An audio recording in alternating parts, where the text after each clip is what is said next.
dive that have a lip on it. If you're using a crankbait or a jerkbait or some type of lure that actually dives when you reel it in, the main consideration with that is the depth attainment of that particular line size versus the depth of the bait's going to run there. And not all the time, you don't want the bait to get to the deepest point that it's going to make, because a lot of times, let's say for example, if you're fishing over the top of some shallow grass, or you're fishing super shallow water, like with a spinnerbait or a square bill crankbait or something like that, you want the bait to stay shallow. So say for example, if I'm fishing a big spinnerbait or a big square bill crankbait or a chatterbait or something like that, I'm gonna be using heavy fluorocarbon line. I'm gonna be using 20, 25 pound test fluorocarbon line, because the only thing that I'm concerned about is the strength of the line. On most baits out there, or not most baits, but on some baits, the size of the line does not affect the action or the presentation of it.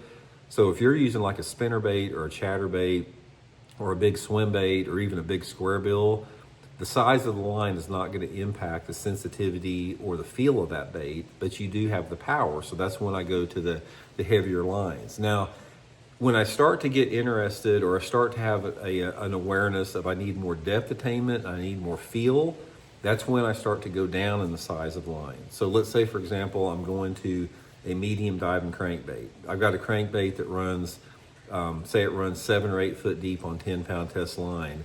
Based upon the structure that I'm fishing, or the bank that I'm fishing, the bank angle, if I'm using a medium diving crankbait that runs 6 or 7 foot on 10 pound line, sometimes I'll use that same crankbait on 15 pound line, because I want the action of that bait, but I don't want it to go as deep. And then sometimes maybe I want that bait to get super deep, and I'll put it on 6 pound test in BizX fluorocarbon. For example, one of my favorite lures to fish is the old wigglewort crankbait. Wiggleworts are great Ozark lures here. And I'll use a wigglewort on anything between 6 pound test all the way up to 20 pound test. Let's say, for example, the water's pretty clear and it's cold and I want to get that wigglewort deep. I'll put it on 6 pound test fluorocarbon line on a spinning rod, and I'll get it super deep. I'll get it 10 foot deep. And then say I want to hit that 7 to 8 foot range, I'll put it on 8 pound test line. And then say I want to hit that 4 to 5 foot range, I may put it on 10 or 12 pound test line. And then say the water's muddy or something like that, or dirty, and I only want the bait to go 3 or 4 foot, I may put it on 15 or 20 pound line on the same bait. So every situation is different as far as the depth attainment, because the diameter of the fluorocarbon is going to determine the depth that your bait runs. The diameter of the fluorocarbon and also the length of your cast.